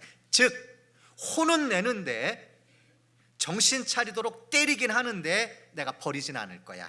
이게 바로 다윗에게 해주신 영원한 소금 언약이라고 하는 내용입니다. 근데 그게 구원받은 우리에게도 적용이 되는 거예요. 다윗에게 약속한 확실한 은혜니라, 소금 언약. 구원받으면 지옥 가고 싶어도 못 가요. 미천이 떨어져 버렸거든요. 지옥 아무나 못 갑니다. 거기 지옥도 미천이 있어야 가요. 죄라는 미천. 근데 미천이 다 떨어져 버렸어요. 그러니 지옥은 구경하고 싶어도 못 해요. 그런데 지옥 맛은 볼 수 있습니다. 징계. 아이고야, 이제 난 소망 없다, 이제 난 죽었다. 얼마나 맞았으면, 얼마나 고집이 셌으면 때려도 고집을 안 꺾어요. 그럼 하나님이 봐줄 것 같아요? 아닙니다. 하나님은 죽은 사람을 살릴 수 있는 능력이 있잖아요. 그러니까 내가 이러다 저 죽어요, 하나님은 눈 하나 깜짝 안 합니다. 하나님은 우리를 하나님의 자녀답게 만드는 데에 뜻이 있으시지. 왜요? 우리는 죽어도 다시 살리면 소용없어요. 차라리 절 죽여주세요 해도 어림없다 그러면서 각오해야 된다는 얘기입니다. 진짜 구원받은 분이라고 한다면은 하나님의 뜻대로 살 거다라고 하는 각오해내야 됩니다. 하나님은 양보 없으셔요. 하나님은 하나님의 뜻을 이루는데 절대 타협하지 않습니다. 우리의 연약한, 우리의 어떤 그 인정 많은 우리 엄마 아빠처럼 몇 번 으르렁거리다가 어이구 그래 네 좋을 대로 해 이렇지 않아요. 기어이 하나님의 뜻은 하나님 이루십니다. 방법은 좀 이렇더라고요. 저 개인적으로 느낀 건데, 저는 이 정도 맞아야 꺾이는 인간이에요. 그런데 하나님께서 처음부터 이 정도로 때리시는 않더라고요. 요만큼 때려요. 그럼 제가 꺾일까요? 안 꺾일까요? 네. 그럼 하나님이 얘기하셔요. 그래 안 꺾이지? 나도 알아. 요렇게. 그래 아직 좀 참을 만하지? 나도 알아.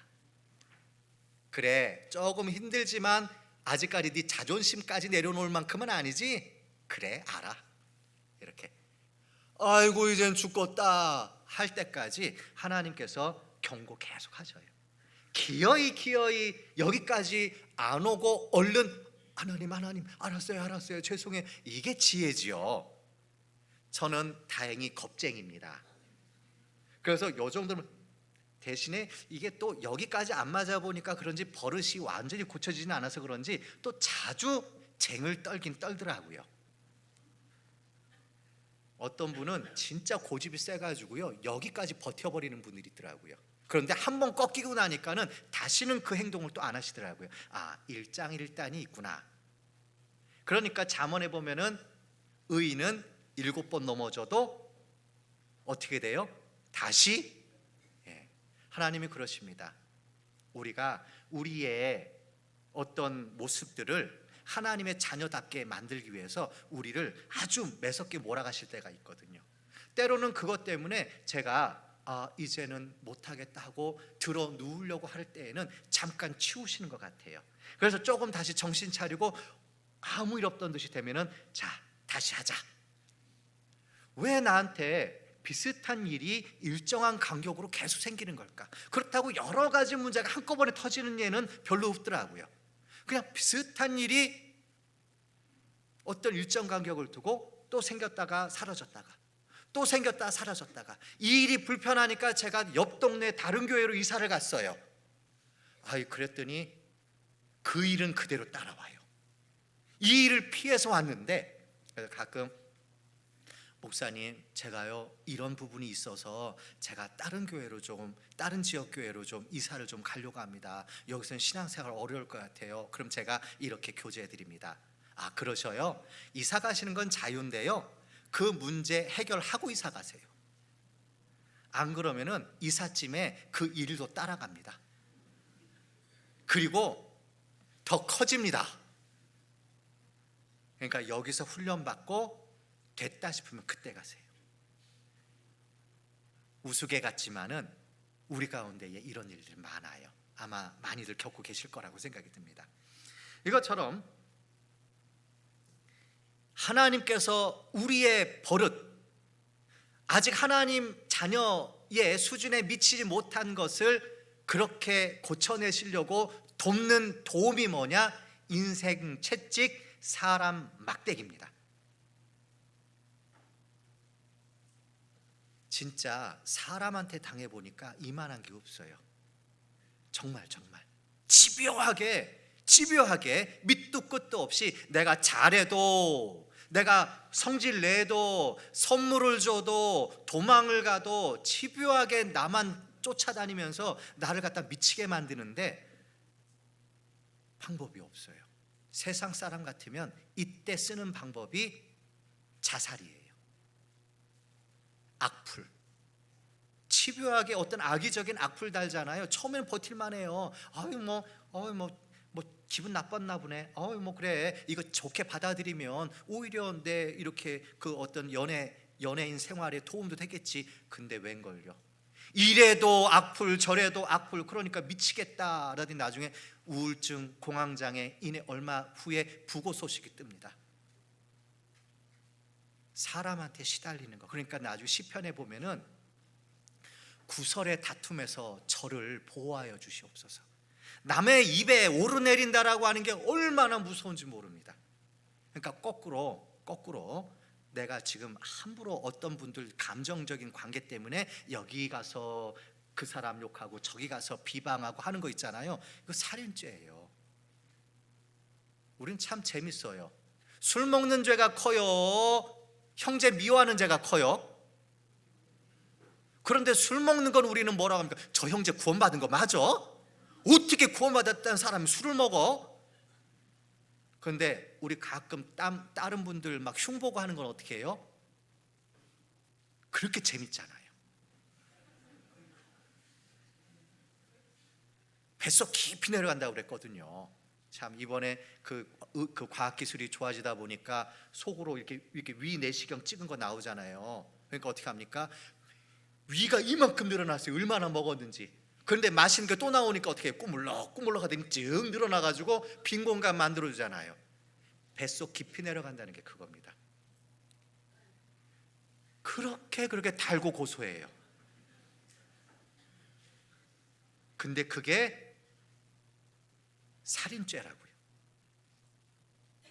이걸 우리가 이런 식으로 우리가 이해를 못하다 보니까 대수롭지 않게 내가 뭐 다 없는 말 하나? 그럼 내가 그 사람 잘 되라고 하는 말이지 뭐. 이런 식으로 하나님 앞에 겁도 없이 이렇게 하는 경우가 있습니다. 그게 바로 전부 다 그분 입장에서 볼 때는 어떻게 하느냐? 결국 그런 일을 만나게 된 것이 내가 돌아볼 일이 있는 것이다 라고 하는 것을 얼른 이렇게 이해를 하는 겁니다. 그러니까 우리가 주님의 몸된 교회, 그리고 서로 사랑해라 라는 이 명령을 어기게 되면 생기는 일이 바로 이와 같이 사람 막대기, 인생 채찍, 내가 가장 피하고 싶은 어려움들이 찾아오게끔 하는 방법이라는 겁니다. 모든 혜택이 다 제한받아 버려요. 이 정도에서 불이익은 마치도록 하겠습니다. 그럼 이번에 이제 도대체 이익이 뭘까? 당연히 너희가 내 안에 거하지 아니하면 열매 없다라고 했으니까 첫 번째 열매 맺겠죠. 자, 여기 5절 요한복음 15장 5절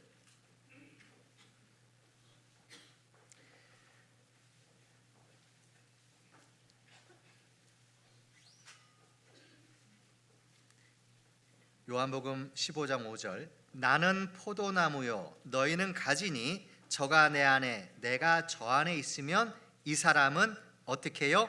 과실을 많이 맺나니. 그리고 저 위에 보면은요 4절 중반부에 보면요 그 과실이 절로 맺힌대요. 절로 과실이 맺힙니다.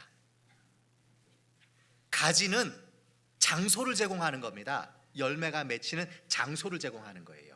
열매를 맺는 모든 능력은 뿌리와 나무에 있어요. 우리는 장소 제공입니다. 그러니까 붙어 있어야 되는 거잖아요. 그런데 붙어 있는 게 뭐냐? 서로 사랑. 우리가 서로 사랑할 때 내가 하나님이 새로운 영혼이 맺히는 장소로 사용됩니다. 도구로 사용이 돼요. 그러니까 난 별로 한 게 없는데 어떤 분은 막 영혼 전도하려고 막 그렇게 막 애를 쓰는데 소득이 없어요. 그런데 어떤 분은 그냥 근데 갑자기 어느 날 말씀이 있다 그러면 몇 분 데려오고 또 도대체 비결이 뭐요, 자매님? 몰라요. 그냥 갑자기 찾아왔어요. 그래서 했더니 한 말씀 들어보겠다고 그래요. 세상에 어떻게 자매님은 전도도 잘해? 글쎄요. 우리가 준비가 돼 있으면 돼요. 그래서 디모데후서에 보면 뭐냐? 큰 집에는 금그릇, 은그릇, 나무그릇, 질그릇, 귀 쓰는 그릇, 천이 쓰는 그릇이 있다. 그런데 결론적으로 자기를 깨끗하게 하면은 주인의 쓰임에 예비함이 된다. 결국 결론이 그겁니다. 어찌 보면 신명기 30장에 있는 거 말씀처럼 내가 너희에게 명한 명령은 어려운 거 아니다. 이 말씀이 너희 마음의 가운데 있은즉 너희가 행할 수 있다. 그게 무슨 말씀이냐? 말씀이 머리에 머물러 있는 상태는 행함이 있을 수가 없어요. 그런데 신기하게 이 말씀이 마음으로 들어가잖아요. 상식화됩니다. 당연한 거 아니요? 이때 이렇게 해야 되는 거 당연한 거 아니에요? 여기 계시는 모든 분들은 상식적인 분들입니다. 그런데 그 상식이 하나님의 말씀하고 달라서 문제지. 그런데 내 상식이 하나님의 말씀과 똑같게 되면은 내 하는 행동이 뭐가 돼요? 하나님이 하시는 일이 되는 거예요. 우리는 상식을 바꾸는 일이 바로 말씀을 듣고 묵상하는 거예요. 기도하고. 그래서 지식에까지 새롭게 하심을 받는 자가 그리스도인이에요. 그게 바뀌잖아요. 내 마음의 생각이 바뀌잖아요. 행동이 달라져 버려요. 그건 내가 맞아, 난 구원받은 사람이니까 이렇게 해야 돼, 안 되지만 해야 돼, 이게 아니고요. 당연한 거 아니요? 저희 자매가 어느 날 저한테 이런 고백을 합니다. 여보, 좀 있으면 출산인데 나 솔직히 좀 걱정돼요. 뭐가요? 나 애 키울 자신이 없어요. 그 이유가 뭐냐면은 평소에 자기가 처녀 때에 아이를 싫어했대요. 그런데 내가 아이를 낳고 나면은 내가 이 아이 안 이쁠 것 같대요. 근데 아이 낳고 나면 어떻게 됩니까? 자기 목숨보다 더 사랑하게 되잖아요.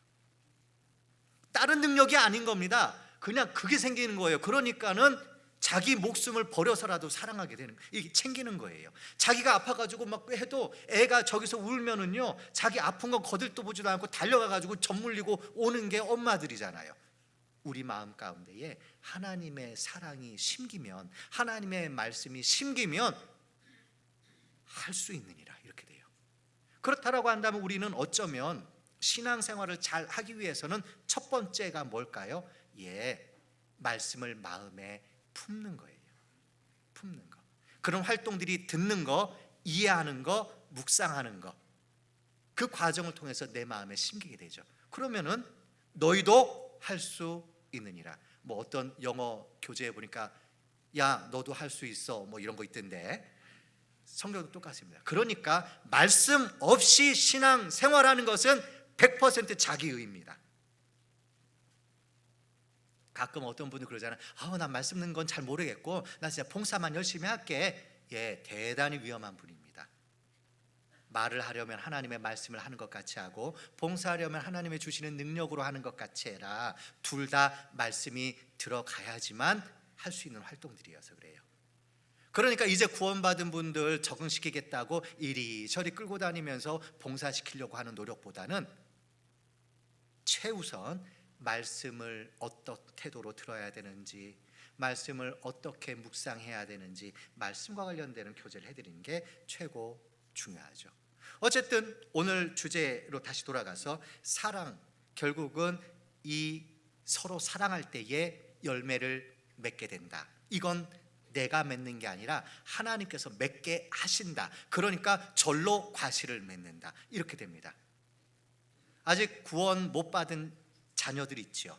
아직 구원 받아야 되는데 사랑하는 가족들 있지요. 그럼 다른 거 포기하세요. 내 자존심, 내 감정 포기하시고요, 이 말씀을 따라 그럼에도 불구하고 사랑해내세요. 누굴 위해서요? 나는 당연하고 내 사랑하는 자식, 내 사랑하는 가족들을 위해서 이 말씀을 따라 사랑해내세요. 그럼 하나님께서 역사하심으로 말미암아 구원의 열매가 맺혀질 겁니다. 여기에 이런 내용이 들어가 있는 거예요. 그리고 이것뿐만 아니죠. 7절, 너희가 내 안에 거하고 내 말이 너희 안에 거하면, 함께 읽겠습니다. 무엇이든지 원하는 대로 구하라. 그리하면 이루리라. 그런데 이게 요한일서에 가면은 좀 더 구체적으로 기록을 해놓으셨습니다. 뭐냐? 하나님의 뜻대로 무엇을 구하면 들으심이라. 여기 이제 그 하나님의 뜻대로 구해야 돼요. 예를 들어 보죠. 이 말씀만 갖고 오해를 해가지고 뭐든지 구하면 들어주신다 했군. 그러면 하나님, 다른 건 됐고 이번 주 로또 복권 당첨번호만 하나 들어주셔요? 안 들어주셔요? 믿음이 적은 거 아닙니까? 분명히 약속하셨잖아요. 이거는 우리한테 유익이 안 되는 거니까요. 우리는 가난해져야 돼요. 그래야 하나님을 의지하게 되거든요. 하나님을 의지하면은 하나님의 모든 것이 내게 돼요. 근데 하나님을 의지 안 하면은 달랑 세상 것 잠깐 누리다가 하나님 앞에 가난한 상태로 가요. 진짜 부자는 하나님을 소유한 사람이 진짜 부자잖아요. 하나님을 의지하는 것이 가장 귀한 것이다. 그런데 육신적인 만족, 육신적인 기쁨, 육신적인 것들로 채워버리면은 필요 없어요. 저희 어머니가 그래요. 어이구 저거 이게 무슨 언제 나온 얘기냐면은 저희 어머니가 그 게무침을 잘하셔요. 그런 거 아주 잘하셔요. 그런데 그 비싸잖아요. 아들 온다고 해놨어요. 근데 제 입맛은 빨간 소세지, 햄 이런 거. 으이그 저 주둥이는 맨날 저 싼 것만 좋아한다고. 맞습니다. 우리가 진짜 산의 진미를 차려놔도 영양가 없는 걸로 배 채워버리면 그게 아무리 맛있고 아무리 몸에 좋은 거라도 더 못 먹잖아요. 세상 걸로 배 채워버리잖아요. 하나님 걸로 것이 들어갈 자리가 없어요. 교만이 뭔 줄 아십니까? 교만, 다른 걸로 채워져 있는 상태예요. 자기 생각, 자기 계획, 자기의 뜻, 자기 만족으로 채워져 있는 상태가 교만이에요. 그러니까 거기에 충만이 안 돼요. 하나님의 말씀으로 들어갈 자리가 없으니까 충만과 교만이라고 하는 차이가 그래요. 성령 충만을 받으라와 교만이라고 하는 차이가 이렇게 돼요. 결국은 우리가 하나님의 뜻대로 서로 사랑하잖아요. 그 혜택이 첫 번째가 열매 맺는다. 둘째가 무엇이든지 원하는 대로 구하라. 그리하면 이루시리라. 그럼 뭐 복권도 안 알려주고 뭐 그럼 난 지금 당장 필요한 것도 없는데 뭐. 그런데요, 그 밑에 보면은 이렇게 돼 있습니다. 11절. 내가 이것을 너희에게 이름은 내 기쁨이 너희 안에 있어 너희 기쁨을 충만하게 하려 함이니라. 내가 이런 게 좀 필요해요. 내가 이런 게 있으면 좋겠어요. 왜요? 제 기쁨, 제 만족, 저를 위해서. 그런데 하나님께서 어떻게 해주겠다는 거예요? 그건 당장 너에게 유익하지 않고 지금 너에게 필요한 게 아니니까 그건 못 주겠어. 하지만 너가 이걸 통해서 얻고자 하는 그 기쁨과 만족과 위로와 즐거움을 그걸로 줄게. 어때요? 괜찮죠? 서로 사랑해라 라고 하는 데에는 이런 특혜가 있습니다. 근데 전 개인적으로 이거보다 더 큰 상이 눈에 들어와요. 이건 욥도 받은 상이에요. 욥이 나중에 욥기 끝에 보면 이렇게 되어 있습니다. 하나님 앞에 딱 서잖아요. 그 긴 혹독한 훈련 끝에 욥이 이런 간증을 합니다. 하나님, 전에는 내가 하나님을 말씀으로만 들었는데 내가 주를 배움나이다. 물론 욥이 실제로 하나님을 눈으로 봤다는 게 아니잖아요. 왜냐? 보고 살 자가 없다. 지금까지 하나님을 실제로 본 사람이 없어요. 영광만 봤지.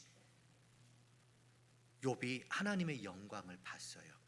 그런데 놀랍게도 이 서로 사랑해라 라고 하는 이 명령을 지키면 욥이 받았던 그 똑같은 걸 우리에게 주시기로 돼 있어요. 한 장 뒤로 가서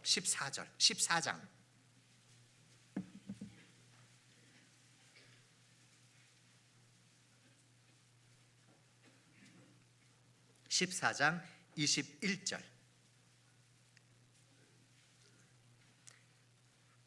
함께 읽겠습니다.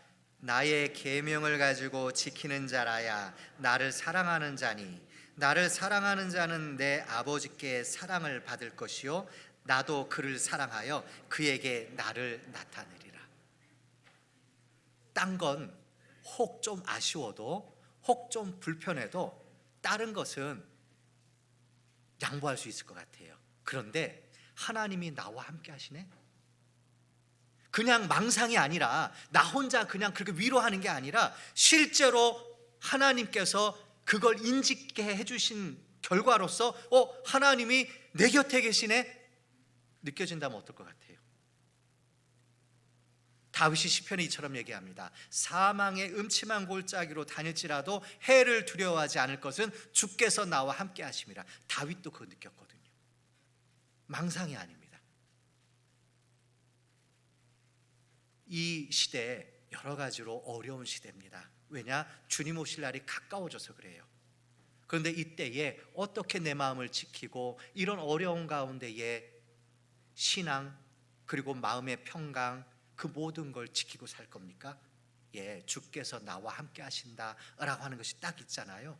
그러면 우리는 쉽게 동요하지 않습니다. 어떤 두려운 일이 나타나도요 절대 흔들리지 않습니다. 주께서 나와 함께 하십니다.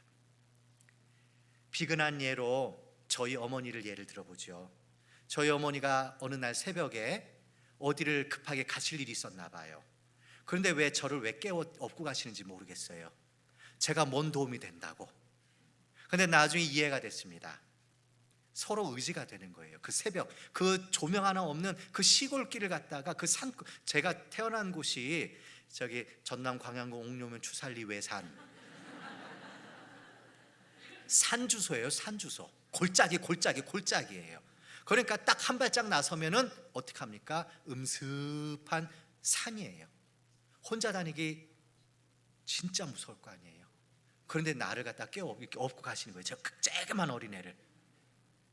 근데 저는 이제 그 좋았죠. 어머니의 살냄새, 그 추운데 음산하고 추운데 어머니의 이게 체온이 느껴지니까 너무 좋았던 거예요.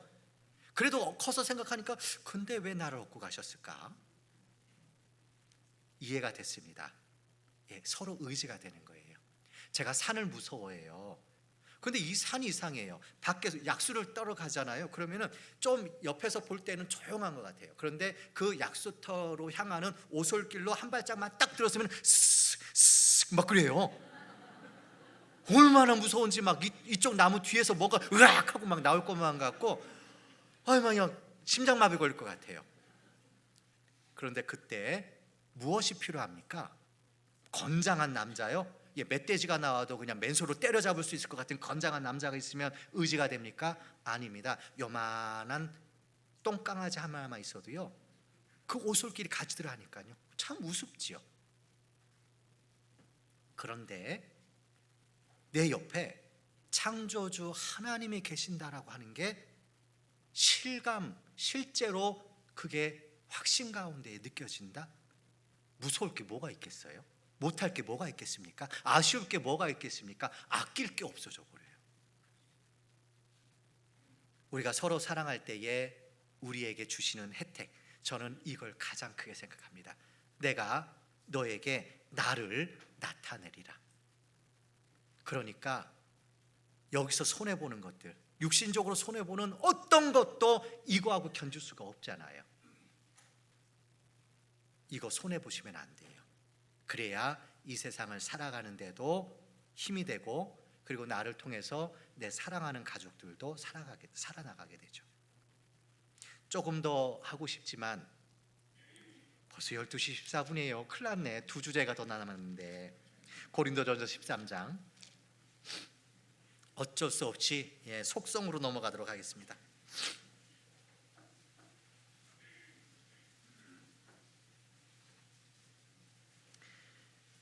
13장 내용 보면 고린도전서 13장 내용 보면 4절부터 7절까지가 사랑은, 그래서 사랑의 내용들, 실천 내용들이에요. 예수님이 이걸 다 하셨어요. 그대로. 그래서 예수님은 사랑은 이걸 예수님을 다 바꾸면 돼요. 그래서 예수님은 오래 참으셨다, 예수님은 온유하셨다 등등 쭉 나오는데 이거 개인적으로 묵상하시면서 읽어보시고요. 이건 흉내내야 돼요. 예수님이 본을 보여주셨기 때문에 우리가 이걸 답습해야 돼요. 그런데 저는 개인적으로 여기서 한 가지를 꼽자면은 이상한 게 있었어요. 15가지가 나오거든요. 이 짧은 4절의 말씀 가운데에 내용이 15가지가 나와요. 7가지는 해라, 8가지는 하지 말아예요. 근데 제가 이상하다라고 하는 것은 이런 대목입니다. 사랑은 이걸로 한다고 배웠습니까? 이걸로 한다고 배웠습니까? 우리는 전부 다 당연히 사랑은 마음으로 하는 거지 이렇게 생각을 하잖아요. 근데 이게 없는 거예요. 여기에 그냥 행동 지침만 있지 마음에 대한 거는, 물론 베드로전서 1장 22절에는요 너희가 순종함으로 형제를 거짓 없이 사랑하게 이르렀으니 너희가 피차 서로 뜨겁게 사랑하라. 마음에 대한 내용이 베드로전서 1장에 나오긴 해요. 그런데 여기에서는 마음에 대한 내용이 없어요. 왜 그럴까요? 고린도 전서라고 하는 게 힌트입니다. 이미 상할 대로 상했어요. 이미 돌이킬 수 없을 정도로 난장판 됐습니다. 내가 죽으면 죽었지 저 인간은 뭐 이런 상황이 돼버린 겁니다. 서로 막 헐뜯고 서로 니 잘나니 내 잘나니 하고 서로 세상 재판관 찾아가지고 서로 송사하고 난리도 아닌 거예요 지금. 거기에 음란죄에다가 야 이러고도 교회네. 실제로 고린도 교회 구원받은 하나님이 역사하시는 교회 맞거든요. 그런데도 불구하고 이런 일이 있는 거예요. 거기에도 하나님의 뜻 서로 사랑해라라고 하는 건 해야 되잖아요. 그러니까 감정적인 건 일부러 뺐어요. 그러니까 행동부터 해라. 행동부터. 이건 우리나라 속담에도 있더라고요. 미운 사람 신기하죠. 왜냐하면 말씀에만 있는 게 아니잖아요. 이 원리들이 말씀으로만 끝나면은 그건 아무것도 아니에요. 그런데 신기하게 창조주, 우리를 지으신 하나님이 세우신 제도다 보니까 성경에 있고 실제로 인생 가운데 그대로 나타나게끔 돼 있잖아요. 그러니까 성경은 몰라도 인생을 살아본 사람들이 뭐라고 하느냐, 아무리 미워도 미워하는 것보다는 차라리 미운 사람한테 떡 하나 더 주는 게 여러모로 좋아, 그렇게 얘기를 하잖아요. 하물며 세상 사람도 그래요. 하물며 세상 사람. 그러니까 나를 해코지하고 내게 손해를 끼쳤고 하는 사람이 있다 하더라도 더 큰 상을 바라보고 어떻게 해요? 사랑해라, 오래 참아라, 용서해라, 오히려 그 사람이 복받도록 기도해줘라, 인내해라. 이런 내용들이 여기에 이제 가득 들어가 있는 겁니다. 내가 먼저 떡 하나 베풀잖아요. 그럼 신기한 일이 벌어집니다. 대체로 받은 사람보다 준 사람의 마음이 좋아지더라고요. 준 사람의 마음이. 우리는 하나님 앞에 내 마음 지켜야 되거든요. 이런 내용들이 쭉 있어서 믿음, 소망, 사랑, 이 세 가지 중에 제일은 사랑이다. 이게 고린도전서 13장 13절의 마지막 절이에요. 그리고 제일 시작은 너희들 이것저것 다 한다고 자랑하지 마. 만약에 너희가 이것저것 다 해도 사랑으로 하는 게 아니면 그거 다 쓸데없는 짓이요. 이게 바로 시작이에요. 그래서 우리가 이런 구체적인 실천 방안을 13절을 통해 13장 고린도전서 13장을 통해서 정리해 주시기를 부탁드립니다. 결론 시편 133편입니다.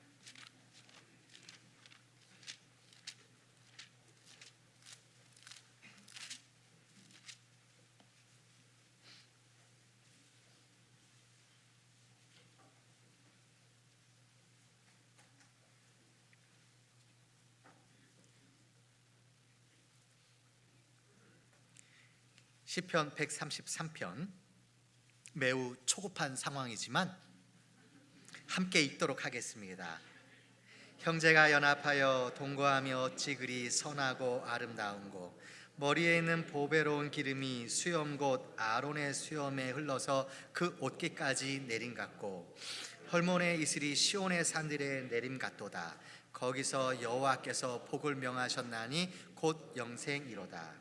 형제가 연합하여 동거하며 어찌 그리 선하고 아름다운고 라는 이 내용은 다윗이 그 하나님께서 명령한 그 명절을 지키려고 그 전국 각지에서 예루살렘으로 모인 그 군중을 보고 다윗의 소감을 이야기하는 건데, 이건 다윗의 소감이 아니라 다윗을 빙자한 하나님의 소감이 여기 기록된 거예요. 야, 이것들 내 자식들이 서로 사랑하고 서로 위하면서 모여있는 거 보니까 내 마음이 좋아서 죽겠다, 이제 이런 거예요. 그걸 원하셔요. 기뻐하셔요.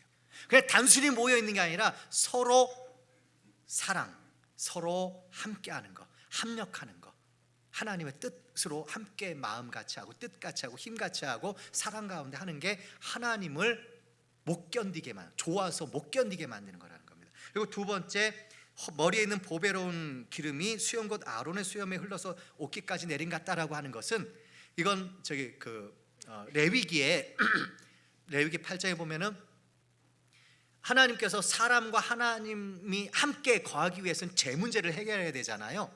그 죄 문제를 해결하기 위해서는 반드시 성막이 필요했고, 성막까지는 만들어놨어요. 근데 문제가 그 일을 할 제사장이 아직 없습니다. 그러니까 그 제사장을 세우는 그 제사장 위임식의 한 장면이에요. 마지막이 뭐냐? 온갖 기교로 만들어진 거룩한 제사장 옷을 입혀놓고 마지막에 거룩한 기름을 그 위에 붓는데요, 그 기름이 상징하는 게 뭐냐? 성령님이에요. 성령님의 역사, 그 기름을 쫙 부어버리는 거예요. 그러니까 이게 사람 볼 때는, 그 영문을 모르는 사람들이 볼 때는, 야, 영판 물에 빠진 생쥐꼴이구나, 기름에 홀딱 젖었으니까. 근데 하나님 보실 때는요, 아름답도다, 이렇게 되는 거예요. 여기 교회 세상 사람들이 보면 하여간에 믿을 게 없어가지고 저걸 믿냐? 아니, 이런 좋은 날 저기 어디 갈 데가 없어요. 교회 가가지고 저렇게 하루 종일 앉아있냐? 우습고 웃기고 이상하게 미쳐 보일 수도 있을 겁니다. 근데 하나님 보실 때는 어떻게 하다고요? 어찌 그리 선하고 아름다운고, 이렇게 됩니다. 성령의 역사가 있는 곳에 모이는 것이 그거예요. 그리고 헐몬의 이슬이 시온의 산들에 내림 같도다. 이 헐몬산은요, 이스라엘 최북단에 있는 굉장히 높은 산입니다. 그래서 만년설이 있어요. 여름 내내 있었던 습기가 거기에 얼어붙어 쌓여 있죠. 그래서 여름이 되면 거기서 살살 놓아가지고 그 바위산을 타고 물이 흡수가 되어가지고 어디서 터지느냐? 빌립보 가이사랴라고 하는 지역에서 터쳐 나와가지고요, 그게 요단강의 지류가 됩니다. 상요단강, 갈릴리 호수, 하요단강에서 이제 그 사이로 빠지거든요. 생명, 바로 하나님의 은총을 이야기합니다. 성령님의 은총을 이야기해요. 그 모든 게 다 주님이 함께 하시는 주님의 몸된 교회 가운데서 벌어지는 일들입니다. 언제요? 서로 사랑할 때. 우리는 조건 갖췄습니다. 첫 번째 조건, 가장 중요한 조건 뭐냐? 하나님의 자녀가 됐어요. 이제 그 자녀가 하나님의 명령을 따라 서로 사랑할 때에 이 모든 특혜는 하나님께서 주시는 거예요. 그런데 오늘 결론이라고 했잖아요. 그 결론이 마지막 부분입니다. 제가 3절을 읽는데 한 글자를 바꿀 거예요. 한 글자를. 좀 어려우실 것 같아서 액센트도 넣어드릴 거예요. 뭘 바꾸나 보세요. 헐몬의 이슬이 시온의 산들에 내림 같도다. 거기에 여호와께서 복을 명하셨나니 곧 영생이로다. 뭘 바꿨나요? 설을 애로 바꿨죠. 엎어치나 매치나 도나 개나, 도대체 그 뭐가 차이가 난다고? 상황극으로 얘기해 볼게요. 거기 애를 말씀드리겠습니다. 하나님께서 우리를 구원하여 주시고 의정부에 교회를 세워놓으시고 뭐라고 하시느냐? 너희들 서로 사랑해라 하고 가셨어요. 내가 나중에 다시 오마? 그 다음에 갔다가 얼마 만에 딱 오셨습니다. 감찰하러. 내 말대로 하나하나 딱 보니까 아이고야, 내 말대로 서로 사랑하고 잘하고 있구나. 그러면 내가 참을 수가 없지. 애따 복 받아라 하고 가셨어요. 이게 애입니다. 이게 애예요. 주고 가셨어요. 이게 애라고요. 나쁜 거 없는 것 같죠? 뒤에 설명을 들어보세요. 차원이 다릅니다. 선은 이겁니다. 똑같은 상황에 딱 와서 보시니까 너무 잘해요. 내가 여기서 머물러야 되겠다. 이게 서예요. 그리고 하는 일이 뭐라고요? 하나님의 소원을 여기서 이루시는 거예요. 하나님의 소원이 디모데전서 2장에 있죠. 뭡니까? 모든 사람이 구원을 받으며 진리를 아는 데 이르기를 원하시느니라. 여기서 영생의 복을 여기서 하나님이 선포해 버리셔요. 왜 우리가 서로 사랑해야 되냐? 하나님이 머물게 하시기 위해서. 왜 우리가 서로 사랑해야 되느냐? 이사야 62장입니다. 이사야 62장.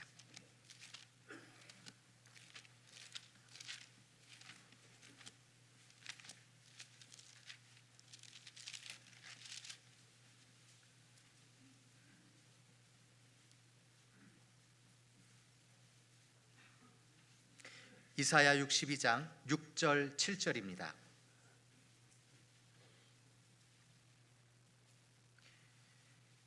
이사야 62장 6절. 예루살렘이여, 내가 너의 성벽 위에 파수꾼을 세우고 그들로 종일 종야에 잠잠치 않게 하였느니라. 너희 여호와로 기억하게 하시는 자들아, 너희는 쉬지 말며 또 여호와께서 예루살렘을 세워 세상에서 찬송을 받게 하시기까지 함께 읽겠습니다. 그로 쉬지 못하시게 하라. 이 세상에 하나님께서 많은 피조물을 만들었습니다. 근데 딱 한 피조물만 하나님을 즐겁게도, 하나님을 슬프게도, 하나님을 노엽게도, 하나님을 일하시게도 할 수 있는 존재가 딱 한 존재예요. 하나님의 형상을 따라 지음받은 사람이 유일합니다. 그런데 그 중에서도 하나님의 은혜, 하나님의 사랑을 받고 구원받은 그리스도인만이 하나님으로 하여금 일하실 수 있게 하는 얘기예요. 전도가 뭡니까? 전도는 정확하게 말하면 하나님이 일하시게 하는 게 전도예요. 내가 전도하는 거 아니에요. 하나님이 일하신 결과가 전도예요. 그러니까 우리가 해야 되는 일이 뭡니까? 전도를 위해서 하나님이 일하시게 하는 일이 바로 전도예요. 서로 사랑해야 됩니다. 어떤 분 그럽니다. 전도가 무슨 벼슬인 것처럼 내가 전도하는데 왜 아무도 관심을 안 가져줘요? 내가 왜 전도하는데 성경에 보면은 합력해서 선을 이룬다고 했는데 왜 함께 안 해줘요? 그러면서 되려 성질내면서 싸우는 분이 있어요. 그러면은 전도 잘 되는 거예요? 스스로 전도 막아버린 거예요? 맞습니다. 제일 아쉬워야 될 사람이 전도하는 사람이거든요. 전도로 인해서 제일 영광 받으시는 분이 누굴까요? 그 다음 영광 받는 존재가 누굴까요? 전도하는 그 사람. 그러면은 결국 내가 혼자서 이 전도는 혼자 하는 게 아니니까 함께 해야 된다. 그러면 내가 도와줄 수 있는 자격을 가진 사람은 세상 사람이 아니잖아요. 구원받은 형제자매님들이지. 그럼 제가 와서 어떤 태도여야 돼요? 좀 도와주세요. 이게 맞는 거잖아요. 그런데 어떻게 해요? 꼭 그것이 무슨 그런 어떤 벼슬이라도 되는 것처럼 자기 의인 거예요.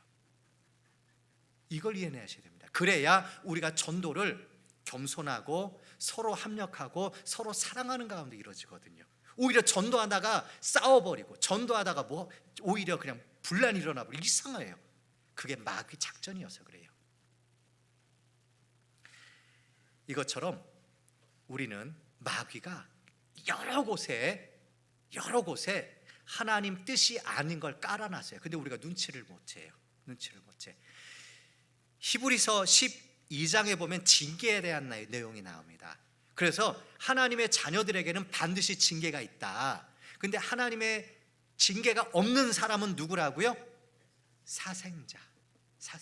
저는 순간 출산 과정에서 죽어 태어난 아이를 사생자라는 줄 알았어요. 그럼 사사나잖아요. 사사나. 그럼 사생자는 뭐지? 합법적이지 않은 남녀 관계에서 태어난 아이가 사생자랍니다. 여기에 똑같이 왔어요. 저 이번에 말씀 듣고 구원받았대요. 그리고 여기 와서 앉아 있어요. 그런데 나중에 하나님이 뭐라고 하냐? 내가 너를 도무지 알지 못하나니 내게서 행악하는 자야 내게서 떠나가라. 사생자래요. 근데 그 사생자 스스로 왔어요? 우리가 전도해서 여기 왔어요? 내 전도의 결과가 왜 사생자가 되죠? 하나님의 뜻대로 전도가 안 돼서 그래요. 가면 갈수록 교회에 잘못하면 참 아들은 줄어들고 사생자만 많아질 수 있어요. 사생자가 많아지면 어떤 일이 벌어지는 줄 아십니까? 다툼이 많아져요. 그리고 성장이 없으니까 1년 전이나 오늘이나 1년 후에나 데리러 가면은 근근히 따라오고 앉혀놓으면은 있다가 나중에 밥 먹고 가자 그러면 갔다가 10년이 지나도 그거, 20년이 지나도 그거 성장이 안 돼요. 그 사생자 특징이에요. 우리가 성경을 제대로 안 봐서 그렇지 성경 안에 다 설명이 되어 있는데 우리는 그냥 꼭 한쪽 눈 감고 이렇게 보는 것처럼 우리 안에 사생자가 없어야 돼요. 그렇다고 사생자를 내쫓아라 이게 아닙니다. 예수님 뭐라고 하시냐? 주여 이거 뽑기를 원하니까 두어라. 가라지 뽑다가 알곡도 상할까 하노라. 이 의미의 진짜 깊은 의미는 뭐냐면은 아직은 가라지지만, 아직은 쭉정이지만 말씀을 듣는 가운데에 또, 그러니까 그런 사람을 우리는 오히려 위에서 기도해주고 계속 관심을 가져야 되는 건 맞아요. 그런데 너무 허비가 많아지더라고요. 그분들에게 쏟아지는 그것도 조심해야 되겠더라고요. 우리는 많은 사람들에게 복음을 전하려고 하는 것이지 한 명 전도했다고 그 사람한테 매달려가지고 그냥 막 그렇게 할 것은 아니고 그분도 챙겨야 되겠지만은 계속 넓혀가야 된다라는 거 하는 거. 어떤 분은 너무 의욕이 많다 보니까 자기가 전도 한 분 세우겠다고 교회의 모든 재력을 갖다가 그분한테 집중시키게 하려는 분들이 있거든요. 왜냐, 딱 이런 얘기를 해요. 한 영혼이 천하보다 귀하다고 했는데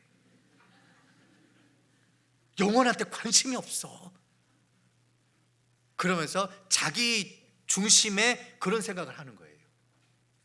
그분에 대한 최고의 개인이 이제 제일 집중을 하고 나머지 분들을 또 복음 전하러 가게끔 해야죠. 이런 식으로 우리는 많이 속더라고요. 여기에 보면은 감동이 있고 감상이 있습니다. 감동이라고 하는 것은 뭐냐? 듣고 느끼고 깨달은 걸 따라서 움직이는 게 감동이에요. 근데 여기에서 어머 오늘 말씀 저 감동 받았어요, 그거 오해하신 거예요. 감동 받은 게 아니라 감상하신 거예요. 감상이 의외로 다른 의미가 있더라고요. 감자가 감동할 때는 느낄 감에 움직일 동인데요, 감상은 거울감의 상줄상이에요. 아유 오늘 말씀 너무 듣기가 좋네. 감상, 이렇게 보니까 그렇게 느껴진다는 거예요. 그리고 어떻게 해요? 아유 목사님 설교 잘하시네. 상 주고 있죠. 감상은 하나님이 하셔야 돼요. 오늘 찬양 아주 잘하셨잖아요. 아유 일치월장이네 그냥. 그건 감상입니다. 그건 하나님이 하시는 거예요. 우리는 그 찬양할 때에 그 가사를 따라서 마음으로 같이 찬양을 드려야 되는데 아유 오늘 듣기 좋네. 감상 하나님이 하셔야 되는 거라고요. 마찬가지입니다. 오늘 말씀을 듣고 이걸 감상하지 마시고 감동, 즉 오늘 들으신 것을 마음에 잘 챙겨서 이제 일상 가운데 적용해 내시기를 이렇게 부탁드립니다. 기도하겠습니다. 참으로 살아계시며 우리와 함께하여 주시는 고마우신 우리 아버지 하나님 감사드립니다. 주님의 그 크신 은혜와 사랑으로 우리를 하나님 자녀 삼아주시고 이 세상에 있는 동안에도 주님의 뜻을 따라 살 수 있는 귀한 기회 주심을 감사드립니다. 앞으로 주님 오실 날이 얼마 안 남았겠지만 그 허락하신 날 동안 저희 온전히 하나님의 영광만을 위해서 살기를 소원합니다. 부디 저희 마음 가운데에 하나님의 뜻, 하나님의 능력을 심어 주시어서 남은 날 적게나마 하나님의 기뻐하시는 뜻을 따라 살다가 주님 앞에 설 수 있도록 축복하여 주시옵소서. 의정부교회 형제자매들 모두 주님 앞에 섰을 때에 다 칭찬받는 그런 귀한 자녀의 삶을 살도록 도와주시옵소서. 우리를 사랑하시는 예수님 이름으로 기도드렸습니다. 아멘.